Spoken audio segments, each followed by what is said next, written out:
Reverend Williams, I'm waiting for you. Let's give Reverend Williams a hand as he comes. This man has been fantastic. He has motivated us. He has encouraged us. He has shown us that he is an actor in his own right. Superman. Let's give him another hand.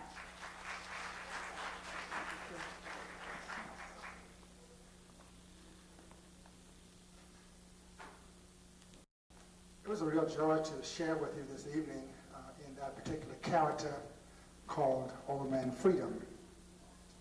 We have to make our young people aware that it's important that they have a sense of history. As I said before, in the character, that unless we remember our mistakes, we're bound to repeat them. Let us encourage our young people, instill in them those values, tell them about our parents, about our foreparents. Those of you who are over 40 years old, tell them about the civil rights struggle. Make them understand how important it is to exercise their vote. I am here today to perform a marvelous task. I have spent the better part of the last 2 days with a very, very lovely lady. I said to some people on yesterday afternoon, I said, excuse me, I have to go. I have a date with a 93-year-old lady. She is here in our audience today, and I want to present her to you. I don't know if you can bring her down here or not, or how you want to do it. Okay, I want to present to you today a very, very lovely, beautiful, proud, black, articulate, 93-year young lady, Mrs. Jessie Lyons.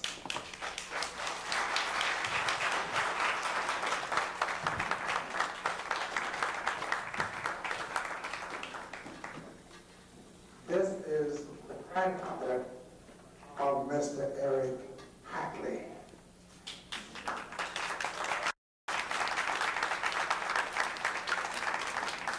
Isn't she beautiful?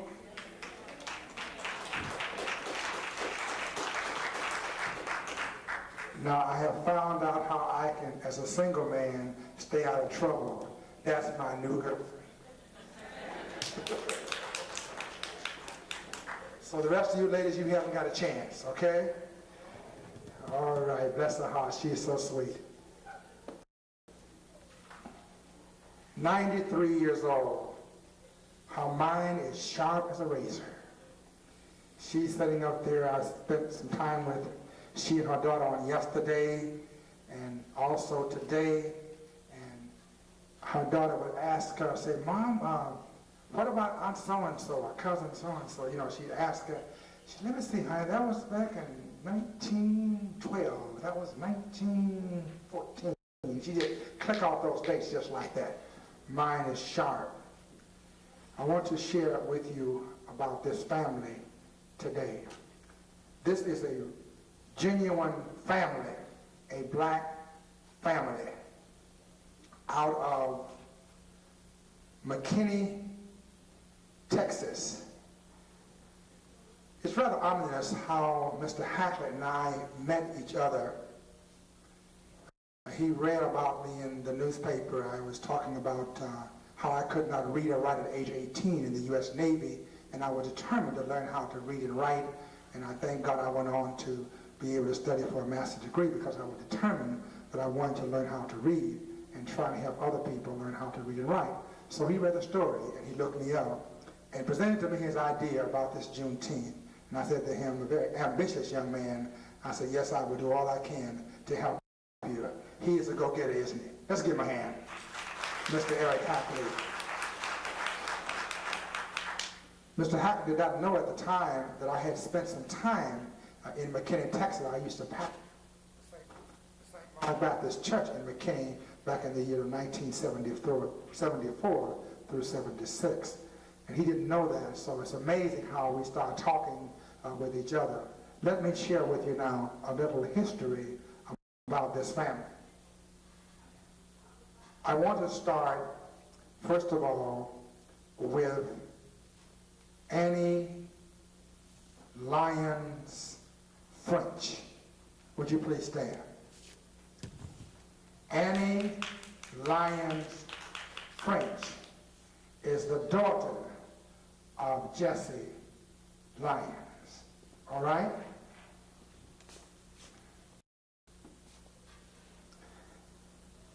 P.A. Lyons was married to Jessie Lyons. Now, I found out it's very interesting what happened with P.A. Lyons and Jessie.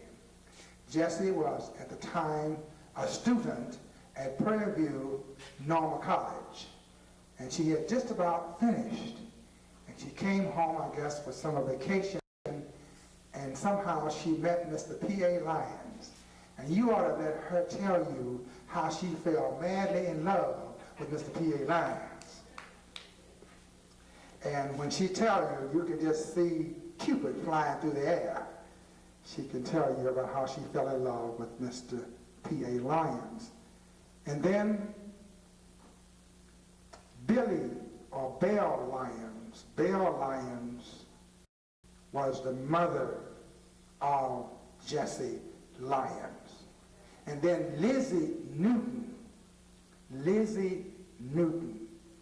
was the daughter of Lizzie Newton.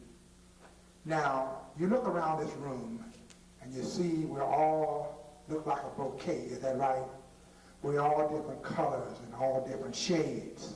That's not our fault. Is that true? That's not our fault. Well, Lizzie Lyons was working in the kitchen, and the old boss man decided that he would take advantage of Lizzie Lyons. And he did. And as a result, then the father became, of course, the boss man, the white slave master. And that began all the different colorations you see in us. But we are colored on our skin, but we ought to have in our heart the concept of blackness and the philosophy of blackness. We have to remember that we're not white. Hello? We are not white. We are black, always have been, always will be, and will always be recognized and accepted and treated like we are black. So we have to go for ourselves. No one is going to help us.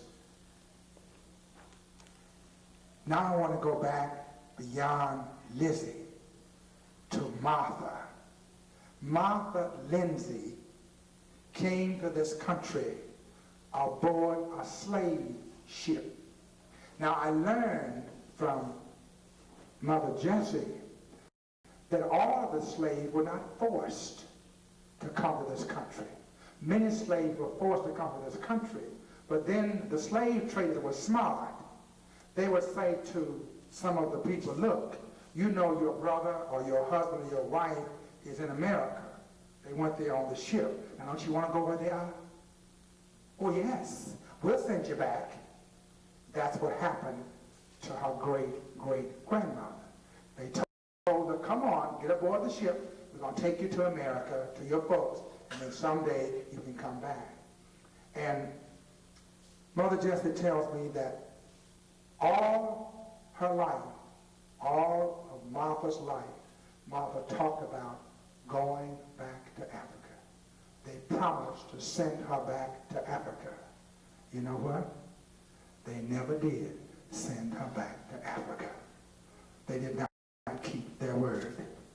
This family was brought to this country, and many of them migrated to Texas. Now she tells me a very interesting story about Henry Lyons. And Henry Lyons was in St. Louis during slavery, and that when the slave state becoming free states, that the white folks says, now tell you what, we are going to spend all of our money to Texas because the slaves in Texas never will be free. So we're going to spend all our money to Texas. And Henry, they said, we're going to trust our money with Henry because nobody is going to stop a slave. So they loaded the wagon down with the gold and the money and and told Henry, come on, Henry, take this wagon to Texas. You know, Henry drove that wagon all the way to Texas with all that money and didn't take one dime and took it all the way to McKinney, Texas, and gave it to the folks, and they put it in the bank. I believe that we as a people have always been a trusting and an honest people. He did not take one dime. That's how they ended up in McKinney. When I went to McKinney in 1974 to pastor St. Mark Baptist Church, I had no idea that I was living among former and the sons and daughters and granddaughters of former slaves. Now I have a sense of how Ellis Haley must have felt while he was searching for his roots. To sit down in this lady's home, and they have photographs all the way back to great-great-grandfather and great-great-aunts and great-great-nieces. My friends, you should see those photographs. They are proud, sturdy, strong, good-looking men, good-looking women, intelligent-looking men and women. Those are photographs that the families had taken. But remember, for a long, long time, we saw pictures of black people eating watermelons and grinning and scratching their heads. That is not the image of our people. We are a proud people. We are an intelligent people. We are a God-fearing people. We need to project the true image of true black people. That's why it hurts me to see our people, some of our people, get out and act a fool and clown and fight and drink and black-on-black crime and dope.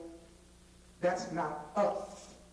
It's a segment of us, like it's a segment of any organization or any race, but that's not us as black people. So my friend, let's try to encourage our children to put forth a very positive image of our people and of our blackness.